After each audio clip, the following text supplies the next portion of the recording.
So we've learned about the Pythagorean theorem. We've proved it in a number of different ways across the different units that we've been studying this year. Now, right now, what we're going to do is I'm going to prove a converse of the Pythagorean theorem, and I'll teach you what the converse of the Pythagorean theorem, what does that mean, and why is it useful, and how do you prove it? And the proof is pretty subtle. It took me, honestly, it took me a little while to read it and really get what we were doing and really how to prove this. But it's pretty cool proof once you understand the details of it. And you might have to watch this video once or twice to get it. And hopefully I do a good job of explaining it, or maybe your teacher did a great job in class of explaining it. At any rate, let's move over to what this is. What are we trying to prove? And then how do we prove it? And then why is it useful? So let's start off with the Pythagorean theorem itself. So the Pythagorean theorem says if you start with a right triangle, so I'm going to start with the right triangle, ABC, and then I label the sides A, B, C, then the sum of the squares of the short sides equals the square of the long side. So if I start with a right triangle, then I know that this relationship holds. So that's the Pythagorean theorem. So now what would the converse of the Pythagorean theorem say? Well, the converse says if I start with a triangle where I have sides of the two short sides, if I square their lengths, and it happens that the long side is squared, the length of the long side squared is equal to that sum of the short side squared, then I must have a right triangle. See, it's backward, it's different. In this case, the Pythagorean theorem says if I start with a right triangle, then this relationship holds. The converse of the Pythagorean theorem says if I have this relationship in any triangle, then I must be talking about a right triangle. So it's backwards, but it's cool because it says if I start with a right triangle, then this relationship holds. Pythagorean theorem. Converse says if I have this relationship, then I have a right triangle. So in other words, there is no, if you have these two together, there's no other triangle where if a squared plus b squared is c squared, then there isn't any other triangle that has any other measure of degrees. So I can't have a squared plus b squared equals c squared in a triangle where, where a and b and c, and this is 110 degrees. If that's true, then this relationship doesn't hold. A squared plus b squared will not, a squared plus b squared will not equal c squared. Or in the case where I have, a and b, and the big angle is less than 90, like 80 degrees, then also here, a squared plus b squared does not equal c squared. Okay? So that's why the converse of the Pythagorean theorem is true. If I can show that this relationship is true, then I have a right triangle. Okay, so let's go about proving that. And you're gonna have to remember proof by contradiction. I'm gonna kind of explain it a little bit, but this is the concept of proof by contradiction is not something I'm going to cover directly. So how does this work? How does this work? Well, it works like this. We're going to start with a triangle where a squared plus b squared equals c squared. And what I want to show is that this angle C here must be a right triangle. It must be 90 degrees. I want to show that it, the question is, must it be equal to 90 degrees? And I want to show that it must be equal to 90 degrees if this is true. Okay? Must it be equal to 90 degrees? So I'm going to draw my triangle. Here's my B and my A and my C. And I know that a squared plus b squared equals c squared because that's what I'm given. And now I want to show the nature of this angle. And as always, opposite my B, my side B is my angle B, is my vertex B. My vertex C is opposite my side C, and my angle A is opposite my side A. So we do know then, so we're going to start the proof now. So we do know that we can draw a triangle that has a side A, has a side B, and has a right angle between them. So I can draw that triangle over here. Now the way we're going to start the proof is we're going to say, well, if this is a B, if this is side B and this is side A, then how long is this side? Well, I know that if by the Pythagorean theorem that this must be C, because I know that A squared plus B squared equals C squared in a triangle where I have a right angle. So the Pythagorean theorem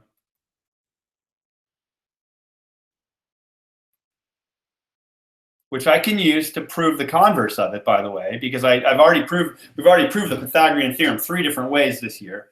So I can say that this has to be C. So in other words, I can draw this triangle A, B, C, where I have a right angle on my vertex C prime. So we're going to label these sides, though, B prime, C prime, and A prime, because I don't know that they map onto these sides. So I'm just going to give them some other names. A prime, C prime, and B prime. Okay. So it's possible to draw this triangle, and we know that it's true. Now the question is this the only triangle we can draw? Because maybe there's, over here, I'm still left out in the dark as to whether or not this angle has to be a right angle or not. Maybe there's other triangles we can draw where this is not a right angle. I haven't proved it yet. I've just shown you that there is another triangle over here that I can draw that has a side of length A and a length B and an angle and a right angle here at C prime, and that C is my length of this hypotenuse by the Pythagorean theorem. Okay, so now what do we know? We know that this side is the same length as this side, and that this side is the same length as this side. So let's draw these triangles kind of on top of each other. Let's draw these sides on top of each other, B prime, C prime, and BC. Because they're the same length, I know I can do what we call a translation and put them on top of each other. So let's do that, and I'm going to do that with we'll do that in green. And we'll do that here with a line. So I'm going to take this line here and call this, B prime. Whoops. I don't want that line.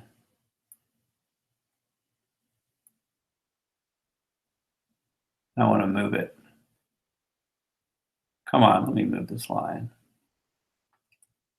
Nope, nope, nope, nope, nope. Okay, we're just going to draw it in a different place. Okay, so we're going to draw it here. And we're going to call that, right? This is going to be C, and this is going to be B. And we know that because this length is A here, that we can also put B prime, C prime right on top of it. Okay? Now I'm going to draw the rest of this triangle. I'm just going to, just translate the whole triangle down, which I know I can do.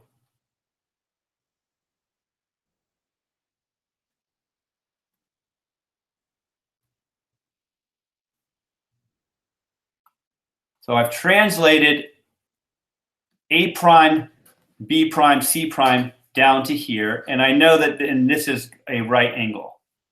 Now, on my other triangle, let's just go ahead and draw that one in a different color. Let's draw that one in like light blue. Okay, I know I'm just going to lay my BC.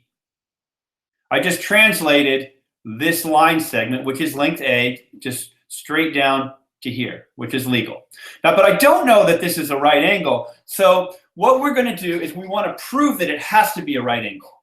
And the way that we're going to prove that it has to be a right angle is we're going to do a proof by contradiction. But And so we're going to suppose that it doesn't equal 90 degrees. Let's suppose, in other words, we're going to suppose that the measure of angle ACD right here is greater than 90 degrees. So that if we show it, if we assume that it's bigger than bigger than 90 degrees, and we show a contradiction, then we prove that it has to be equal to 90 degrees. So watch what we do. So we're going to draw, and we're going to kind of exaggerate it a little bit so we can show our angles. But we're going to assume that this triangle doesn't have that 90-degree angle. And so this side is our B, and this side is our C. Just like, let's go ahead back and draw in our green one. This side is our B, and this side is our C. Okay. So you're with me? We've said, well, there is a triangle you can draw ABC with a right angle on it that has a right angle when a squared plus b squared equals c squared because of the Pythagorean theorem. But we're guessing, we're going to suppose that maybe there's another triangle that we could draw where that doesn't have a right angle, and we're going to prove by contradiction that that can't be true. So now let's go about doing our proof by contradiction. So first thing I'm going to do is I'm going to connect this line to this line here.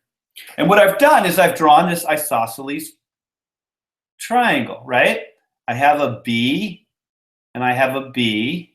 So let's look at, and let's just call this point E. So triangle, whoops, no, we don't have to call that point E because that is indeed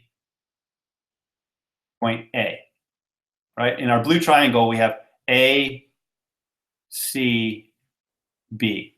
So our triangle, let's just draw this over here, triangle A prime, C is isosceles.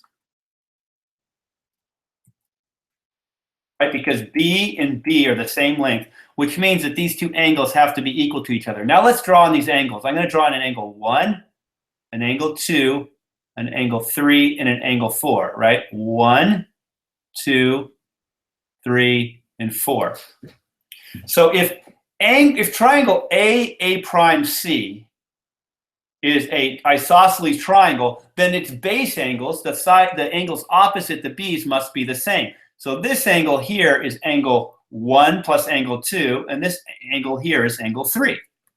So let's look at that. Angle 1 plus angle 2 must equal angle 3. Right? If this, I'm just going to draw this. This is our isosceles triangle. So in that case, this angle and this angle need to be the same. So I'm going to take back my overlay. Now I'm going to show you another triangle that must be an isosceles triangle. And that must be this one. This triangle must be isosceles because there we have a C and a C. And so this is C and this is C. So I'm going to erase that. So I'm saying that triangle A prime B is isosceles, which means that this angle must equal this angle, right? And this triangle, if that's isosceles, then this base angle must equal this base angle. I'm going to erase that. So we have, in that case, angle 2 equals angle 3 plus angle 4, right? So I'm just supposing, right? I've made a supposition that angle ACB, just a second. Let me make sure I've drawn this correctly. ACB does not equal 90 degrees, and I'm going to come to the contradiction. So I've shown that I have two isosceles triangles. So let's write the two things that we know to be true if that drawing is correct. Angle 1 plus angle 2 equals angle 3. and then angle 2 equals angle 3 plus angle 4. That has to be true if this drawing is correct.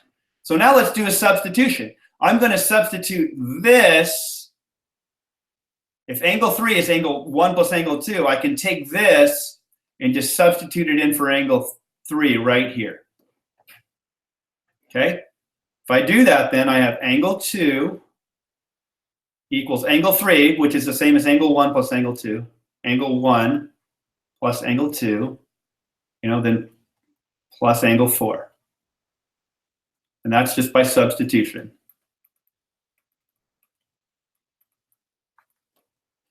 Okay, well, if angle 2 equals angle 1 plus angle 2 plus angle 4, well, angle 2, I'm just going to subtract that from both sides, and I get 0 equals angle 1 plus angle 4. Well, can two angles added together equal 0 degrees?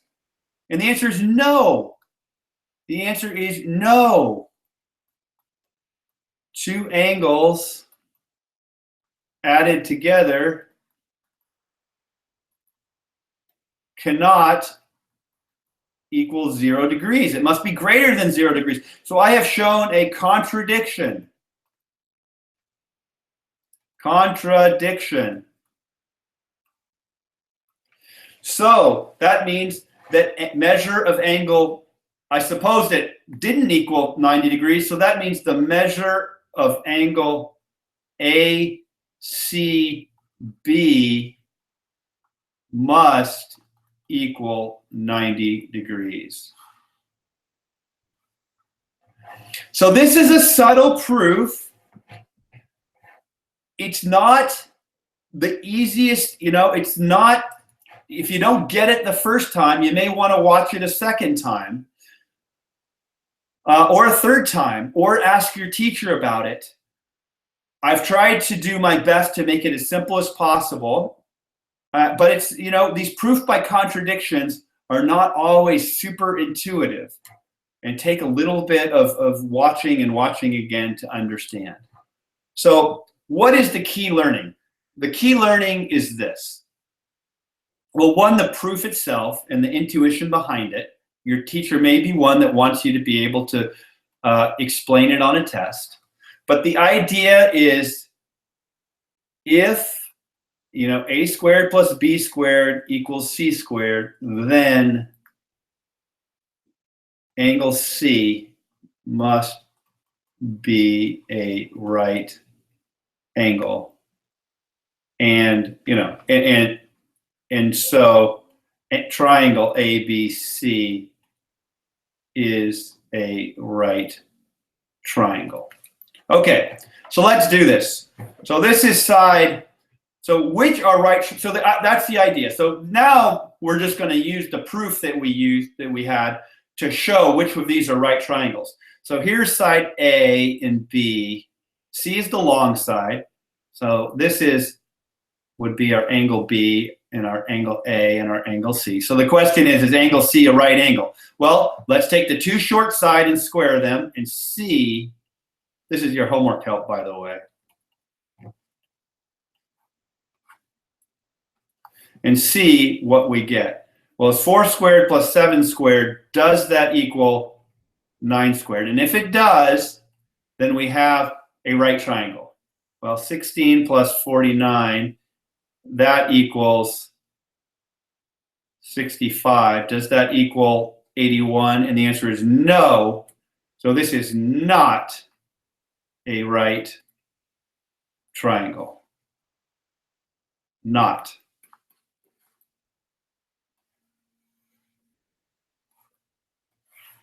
Well, let's try 2. Well, it's 2 squared plus, and I'm not going to draw on all the A, B, and C. I'm just going to say, well, it's 2 squared plus 5 squared equal to the square root of 29 squared. Well, the square root of 29 squared is 29. 4 plus 25, does that equal 29? And the answer is yes. So this is a right triangle. Yes. This was no. So let's try 2, 2, and 3. Well, does 2 squared plus 2 squared equal 3 squared? Well, I don't know. Does 4 plus 4 equal 9? Does 8 equal 9? No! This is not a right triangle. Finally, 5 squared plus 12 squared, does that equal 13 squared? Well, does 25 plus 144 equal 169? Well, let's see, 25 and 144 is 9. Yes, 169 is equal to 169. So yes, this is a right triangle. Okay, so the application of the converse of the Pythagorean theorem is a lot easier than the proof of the converse of the Pythagorean theorem. So hopefully, though, this makes sense to you. And, well, this should definitely make sense. You should definitely be able to use and apply this principle. If you don't understand the proof, you need to talk to your teacher about whether that's something that's important or not for you to understand. And if so, I would watch the video a couple times or make sure the teacher understands or is able to explain it to you. If it's anything, if any of this is confusing to you, you can also leave me a message on the YouTube channel, and I will do my best to try and explain any of the portions of the proof that are a little hard for you to understand or maybe need a little bit more explanation.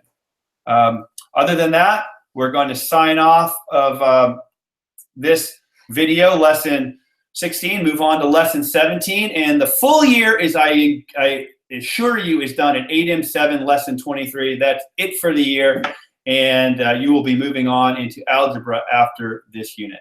So happy cat, happy math. Oh, I had no happy cats in this video. I'll probably save some for the next video. See you later. Bye.